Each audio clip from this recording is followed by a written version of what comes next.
प्रिय विद्यार्थियों, यह है अपनी क्लास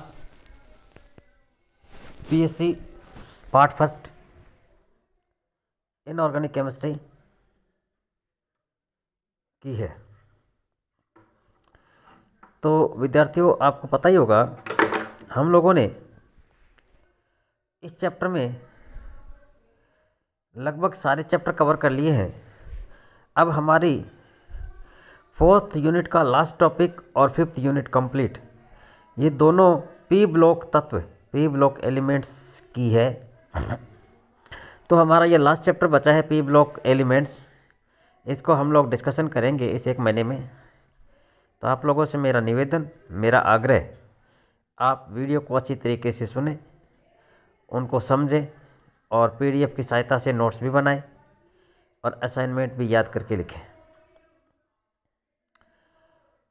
डियर स्टूडेंट, जैसे कि आपको पता है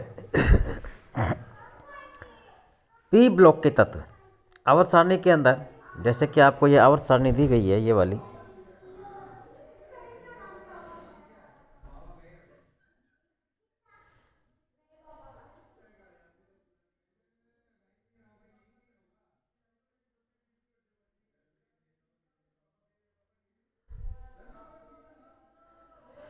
इस पी ब्लॉक के आवर्त सारणी के अंदर आप इनको देख रहे हैं। इसमें एस, पी, डी और एफ चारों ब्लॉक्स हैं। हमने एस ब्लॉक का डिस्कशन कर लिया, हमने पी ब्लॉक की इनर्ट गैसेज का डिस्कशन भी कर लिया। डी ब्लॉक का डिस्कशन हम लोग बीएससी पार्ट सेकंड और एफ ब्लॉक का डिस्कशन भी बीएससी पार्ट सेकंड में करेंगे। फर्स्ट ईयर में सिर्फ एस ब्लॉक और पी ब्लॉक है और एक इनर्ट गैसेज है, जबकि बीएससी सेकेंड ईयर के अंदर डी ब्लॉक और एफ ब्लॉक का डिस्कशन करेंगे। इस प्रकार से हमारी फर्स्ट ईयर और सेकेंड ईयर बीएससी में ये पीरियोडिक टेबल कंप्लीट स्टडीड हो जाती है। तो डियर विद्यार्थियों, आपको जैसे कि पता है इस पीरियोडिक टेबल के अंदर वर्ग नंबर 13 से लेकर के 18 तक ये सभी पी ब्लॉक के तत्व हैं। इन सभी को हम लोग पी ब्लॉक के तत्व कहते हैं, जो कि वर्ग संख्या 13 से लेकर 18 तक होते हैं। 18 नंबर जो है ना, ये इनर्ट गैसेज का है और 13 से 17 तक है, ये भी 18 तक ही पी ब्लॉक के आते हैं, लेकिन हम 13 से 17 तक का डिस्कशन भी करेंगे। 13 से 17 तक का देखेंगे तो इसमें पी ब्लॉक के तत्व है। ये जो पी ब्लॉक के तत्व है, इसके अंदर आप लोग ध्यान रखें, इसमें मेटल है, नॉन मेटल है और मेटलॉइड्स है। ध्यान रखें, इस चीज़ को विशेष रूप से समझें। यहाँ पर यह एक ऐसा ग्रुप है, यह एक ऐसा ब्लॉक है जिस ब्लॉक के अंदर सारे के अपने नॉन मेटल भी है, मेटल भी है और मेटलॉइड्स भी है। तो अब इसमें एक सीढ़ी नुमा संरचना प्राप्त होती है, जो कि बोरॉन, सिलिकॉन, आर्सेनिक, टेल्यूरियम और एस्टेटिन, इस प्रकार से ये तिरछी चलती है। ध्यान रखिएगा, बोरॉन से स्टार्ट होकर के एस्टेटिन तक ये चलती है, ये तिरछी चलती है। तो इसको आप लोग याद रखिए, बोले शिवजी ऐसी तेरी आत्मा, इस प्रकार से इसको आप याद भी कर सकते हैं, बोले शिवजी ऐसी तेरी आत्मा। तो ये जो इस लाइन पे जो आते हैं वो तो सारे के सारे मेटलॉइड्स है, और इससे पहले जो डी ब्लॉक की तरफ आ रहे हैं वो सारे मेटल है, और इनर्ट गैसेस की तरफ जा रहे हैं वो सारे नॉन मेटल है। और इस लाइन पर जो सीढ़ी नुमा लाइन बनेगी, बोले शिवजी ऐसी तेरी आत्मा, ये जो सीढ़ी नुमा संरचना है यह एक मेटलॉइड्स को शो करेगा। तो इस श्रेणी में उन वर्गों के तत्व आते हैं जिनमें एक एक करके पी कक्षकों में इलेक्ट्रॉन भरे जाते हैं, ये हमें पता ही है। 13 नंबर जो है उसके अंदर Np1 है और 18 नंबर है उसमें Np6 है। तो 18 नंबर के अंदर पी कंप्लीट भर जाता है। तो पी कक्षकों में इलेक्ट्रॉन भरे जाते हैं। हम जानते हैं पी के अंदर कुल 3 कक्षक होते हैं और प्रत्येक पी कक्षक में 2 इलेक्ट्रॉन भरे जाते हैं। अतः कुल मिलाकर के 6 वर्ग ऐसे होते हैं जिन पी कक्षकों में इलेक्ट्रॉन भरने का क्रम जारी रहता है। उपयुक्त 6 वर्गों में से वर्ग 18 के उत्कृष्ट गैसों को शून्य वर्ग तथा 13 से 17 तक के समस्त सदस्य पी ब्लॉक के तत्व कहलाते हैं। ध्यान रखिएगा, 18 को हम लोग जीरो ग्रुप भी कहते हैं और 13 से लेकर के 17 तक को हम क्या कहेंगे, 13 से 17 तक को हम कहेंगे पी ब्लॉक के तत्व, जिनका सामान्य विन्यास होता है NH2 NP 1 से लेकर के 6 तक। इसके अंतिम वर्ग का जो विन्यास होता है वो NH2NP6 होता है। यहाँ N यहाँ पर क्या है, पूर्ण संख्या है, अर्थात हम कह सकते हैं यह मुख्य क्वांटम संख्या है जो कि एक स्थायी विन्यास है।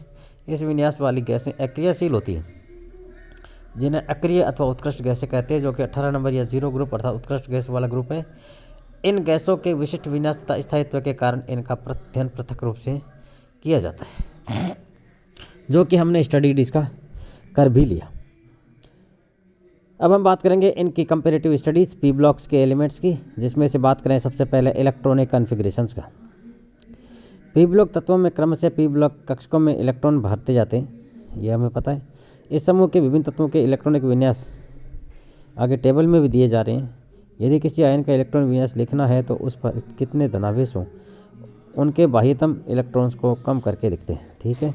जैसे ये इंडियम है, In+ है, तो इंडियम कहाँ है, यहाँ पे देख लीजिए, इंडियम In है, In का मतलब 13 नंबर ग्रुप में है। ये कैडमियम से आगे है, अर्थात Np1 है, यहाँ पे Np1 है और प्लस कर दिया तो फिर NH2 Np1 था तो Np0 हो गया और NH2 अर्थात 5s2 हो गया। तत्वों की संरचना, स्ट्रक्चर ऑफ एलिमेंट। किसी तत्व की संरचना उसके परमाणु के इलेक्ट्रॉनिक विन्यास, आयनन विभव, परमाणु तथा आयनिक आकार, विद्युत ऋणात्मकता आदि पर निर्भर करती है। पी ब्लॉक के तत्वों में इन सभी गुणों को विविधता के कारण तत्वों की संरचना में काफ़ी विविधता पाई जाती है। यह उत्कृष्ट गैसें एक परमाणुविक होती है। अब देखिए यहाँ पर क्या है, ये आपको बताया था हमने पहले ही। ये एक टेबल है जिसके अंदर इलेक्ट्रॉनिक कॉन्फ़िगरेशंस दिए हुए हैं, आप लोग देख लीजिएगा। तो उत्कृष्ट गैसों के रूप में होती है ऑक्सीजन, नाइट्रोजन, क्लोरीन आदि द्विपरमाणु गैसों के रूप में होती है, जैसे N2, O2, Cl2। और उत्कृष्ट गैसें होते हैं वो सिंगल एटम के बीच में होती है, अर्थात उनके बीच में वंडर वाल प्रोसेस होता है। कार्बन, फास्फोरस, सल्फर आदि कई एलोट्रॉप्स भी होते हैं। तो थैलियम, लेड, बिस्मिथ आदि धात्विक क्रिस्टल के रूप में पाए जाते हैं। इसका मतलब ये है कि इसमें इसकी लीला अपरंपार है, इसमें सभी प्रकार की प्रॉपर्टीज है भाई पी ब्लॉक में। इस प्रकार हम देखते हैं पी ब्लॉक के तत्वों की संरचना में बहुत अंतर होने के कारण इनकी सामान्य व्याख्या करना संभव नहीं। प्रमुख तत्वों की संरचनाएं हम बताएंगे। सबसे पहले बात करें हम बोरोन की संरचना। बोरोन जिसका कि कॉन्फ़िगरेशन से अपने मानते हैं तो ये हो गया Np1 हो गया, अर्थात 2p1 है, पर 5 इलेक्ट्रॉन्स है इसमें। पहला सदस्य पी ब्लॉक का बोरोन। बोरोन कम से कम 3 या 4 क्रिस्टलीय अपरूपों में प्राप्त किया जा सकता है, किंतु इनका एक दूसरे में संक्रमण काफ़ी मंद गति से होता है तथा यह एक तत्व काफ़ी कठोर होता है। विस्तृत अध्ययन नहीं हो पाया है, लेकिन इससे प्रतीत ज्ञात होता है कि क्रिस्टलीय संरचना काफ़ी जटिल 3 डायमेंशनल है। बोरोन की इजीली स्ट्रक्चर एक अल्फा समानांतर षटफलक अर्थात अल्फा रोम्बोहाइड्रल है, जिसकी इकाई कोशिका में बोरोन के 12 परमाणु एक इकोसाइड्रेन के रूप में व्यवस्थित होते हैं। ध्यान रखिएगा, बोरोन की स्ट्रक्चर कई बार एग्जाम में भी पूछते हैं। तो ये बोरोन की स्ट्रक्चर है, 12 बोरोन एक साथ है और ये किस प्रकार से आपस में जुड़े हुए हैं, तो ये यहाँ पर आपको ध्यान रखना है। बोरोन और बोरोन के बीच की जो डिस्टेंस है ना, वो 1.77 एंगस्ट्रॉम है। उपरोक्त इकाई कोशिका से 12 परमाणु में से 6 को B1 से अंकित किया जाए और शेष 6 को B2 से अंकित किया गया है। देख लीजिए यहाँ पर B1 और B2 दिखाए गए हैं। प्रत्येक कोशिका के 6 B2 परस्पर 1.71 एंगस्ट्रॉम दूरी पर रहते हैं। एक कोशिका के 6 B1 परमाणु अन्य कोशिका के B1 परमाणु के साथ 1.71 एंगस्ट्रॉम की दूरी पर जुड़े रहते हैं, जबकि शेष 6 B2 परमाणु अन्य कोशिकाओं के B2 परमाणु से 2.03 एंगस्ट्रॉम दूरी रहते हैं। ये यहाँ के चित्र में आपको दिखाया गया है।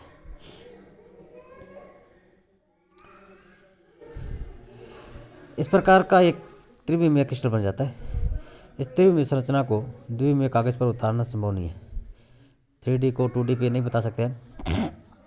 इसका 2D जो टाइप है वो लीनियर अर्थात ऊपर दिखाया गया था।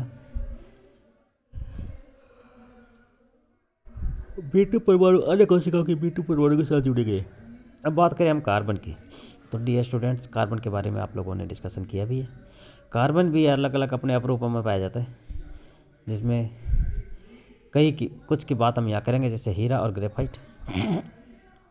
हीरा जो कि डायमंड के नाम से भी अपन लोग इसको जानते हैं, बहुत कठोर होता है। जब ज़्यादा मेल्टिंग पॉइंट होता है। और इसके स्ट्रक्चर जो है ना वो चतुष्फलकीय है, अर्थात एक कार्बन दूसरे 4 कार्बनों से चतुष्फलक के रूप में जुड़ा रहता है। और कार्बनों के बीच की जो डिस्टेंस सिंगल बॉन्ड वाली रहती है और 109 × 28 मिनट इसका बॉन्ड एंगल रहता है। और sp3 हाइब्रिडाइजेशन इसमें पाया जाता है। यह ज़्यादा स्थायित्व होता है, अधिक स्थायित्व होता है, ध्यान रखें इसका। जो ज़्यादा स्थायी है तो फिर क्रियाशील भी कम होगा। विद्युत कुचालकता और अत्यधिक रूप से कठोरता होते हैं, ये सभी लक्षण उसकी विशिष्ट संरचना के कारण होते हैं। हीरे में समस्त कार्बन परमाणु sp3 संकरित होते हैं, परस्पर एक दूसरे के साथ टेट्राहेड्रल रूप में जुड़े रहते हैं। कार्बन के बीच की दूरी 1.54 एंगस्ट्रॉम होती है, जो कि सिंगल बॉन्ड कार्बन की होती है। और सी का sp3 से संयोजक बंध अत्यधिक मजबूत होता है, उसके कारण हीरा अत्यंत स्थायी है। हर एक कार्बन यहाँ पर sp3 हाइब्रिडाइज्ड है और sp3 हाइब्रिडाइज्ड ऑर्बिटल एक स्थायी सहसंयोजक बंध बनाते हैं। इसके कार्य अधिक स्थायी है। अत्यधिक मजबूत बंधों द्वारा कई कार्बन परमाणु परस्पर गुंथे रहते हैं, इसी कारण हीरा अत्यंत कठोर होता है और कोई इलेक्ट्रॉन इसमें फ्री नहीं है, इसलिए ये विद्युत का कुचालक है। अब बात करें सिलिकॉन, जर्मेनियम और टिन, इनकी संरचना भी सभी की हीरे जैसी ही होती है। ग्रेफाइट की स्ट्रक्चर, ग्रेफाइट की बात करेंगे तो ग्रेफाइट भी एक डायमंड का, अर्थात कह सकते हैं कार्बन का ही एक एलोट्रोप है। अब हीरे और ग्रेफाइट में अंतर क्या होता है? जैसे ग्रेफाइट की एक सिंपल बात करें, पेंसिल की जो अंदर पेंसिल होता है, लकड़ी की पेंसिल के अंदर एक वो पेंसिल है, वही ग्रेफाइट है। इस ग्रेफाइट के अंदर ध्यान रखिए कि ये एक तो लेयर होती है इसकी स्ट्रक्चर के अंदर, और कार्बन के बीच का जो बॉन्ड है ना, अपने हाइब्रिडाइजेशन है, वो sp2 होता है। तो sp2 है तो इसका एक इलेक्ट्रॉन फ्री रहता है, जो इजीली रूप में परतों के बीच में घूम सकता है, तो यह विद्युत का सुचालक भी होता है। हीरा ग्रेफाइट का ध्यान रखिएगा, ग्रेफाइट है वो विद्युत का सुचालक भी होता है।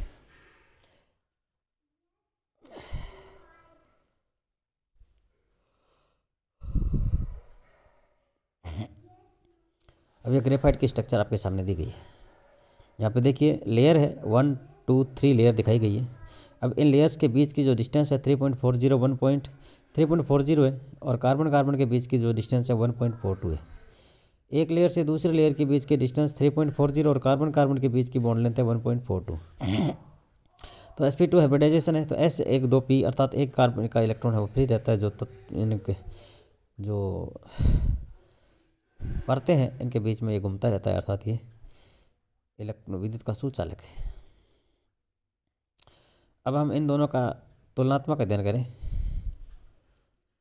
सामान्य परिस्थितियों में हीरा व ग्रेफाइट दोनों ही कार्बन के अत्यंत स्थायी अपरूप है, फिर भी इन दो रूपों में हीरा कम स्थायी, यद्यपि ऊर्जा का अंतर बहुत कम है। सामान्य दाब व कमरे के ताप पर ग्रेफाइट की संभावना ऊष्मा ऊर्जा का मान भी हीरे की तुलना में 1.98 किलो जूल पर मोल कम होती है। ग्रेफाइट की संरचना लेयर्ड होती है, बताया परतयुक्त होती है। यदि इनका दाब बढ़ाया जाए तो ये परतें एक दूसरे के निकट आ जाती है, जिससे इनका स्थायित्व कम हो जाता है। अतः उच्च दाब पर हीरा अधिक स्थायी होता है। 1600 डिग्री सेंटीग्रेड ताप पर अत्यंत दाब उच्च दाब पर ग्रेफाइट को कृत्रिम हीरे में परिवर्तित किया जा सकता है। अब ये कैसे बना सकते हैं, ध्यान रखिएगा। हीरे को जब हम लोग 1600 डिग्री सेंटीग्रेड के ताप पर एवं उच्च दाब पर गर्म करते हैं तो इससे प्राकृतिक हीरे कृत्रिम हीरे में बदला जा सकता है, ग्रेफाइट से हीरा बनाया जा सकता है, जो कि आर्टिफिशियल डायमंड होता है। हम जानते हैं सामान्य दाब व ताप की परिस्थितियों में ग्रेफाइट अधिक स्थायी है, अतः पृथ्वी की सतह में ग्रेफाइट अधिक मात्रा में मिलता है और हीरा तो उसके साथ अशुद्ध रूप में मिलता है। अब बात करें फास्फोरस की। इसी प्रकार से फास्फोरस के भी अपरूप होते हैं, एलोट्रॉप्स होते हैं। श्वेत फास्फोरस, जिसको हम लोग वाइट फास्फोरस के नाम से जानते हैं। वाइट फास्फोरस जो है वो अणु P4 होता है। यहाँ पर P है वो P4 के रूप में रहता है, ये देख लीजिए P4 है। तो P और P के बीच का जो डिस्टेंस है 2.21 है, और P ये जो बॉन्ड एंगल है वो 60 डिग्री का रहता है। और ये तो है सफ़ेद फास्फोरस। और लाल फास्फोरस है, इसकी स्ट्रक्चर टेट्राहेड्रल नहीं होती। इसकी तो टेट्राहेड्रल होती है, लेकिन श्वेत फास्फोरस की स्ट्रक्चर टेट्राहेड्रल होती है, लेकिन रेड फास्फोरस की स्ट्रक्चर इसके जैसी नहीं होती, टेट्राहेड्रल नहीं होती। चतुष्फलक लाल फास्फोरस में P4 चतुष्फलक परस्पर इस प्रकार से देख लीजिए, चतुष्फलक तो है इसमें, परस्पर PP बंधों द्वारा जुड़े रहकर बहुलक की संरचना बनाते हैं। इसी कारण लाल फास्फोरस श्वेत फास्फोरस की तुलना में कम वाष्पशील व कम क्रियाशील है। काले फास्फोरस की संरचना। अब तीसरा अपरूप इसका काला फास्फोरस है। ग्रेफाइट जैसा लगता है, ग्रेफाइट की ही भांति विद्युत का भी ये सुचालक है और इसकी भी लेयर्ड स्ट्रक्चर्ड होता है। प्रत्येक फास्फोरस परमाणु लगभग 100 डिग्री के कोण पर 3 अन्य फास्फोरस के परमाणुओं के साथ जुड़ा रहता है।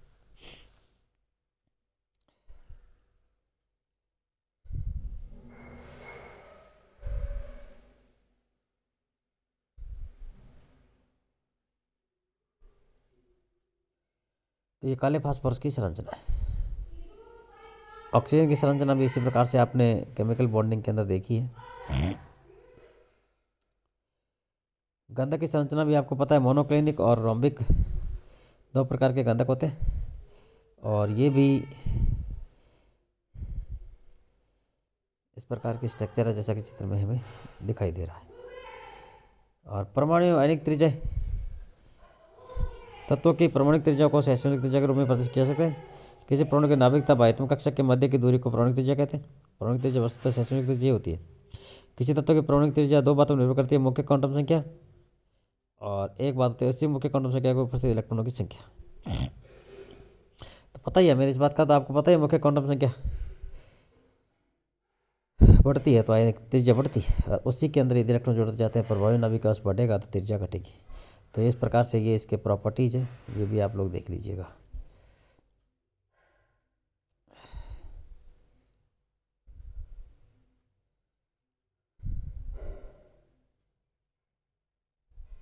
आयनन विभव अथवा आयन ऊर्जा की बात हम नेक्स्ट टाइम में करेंगे।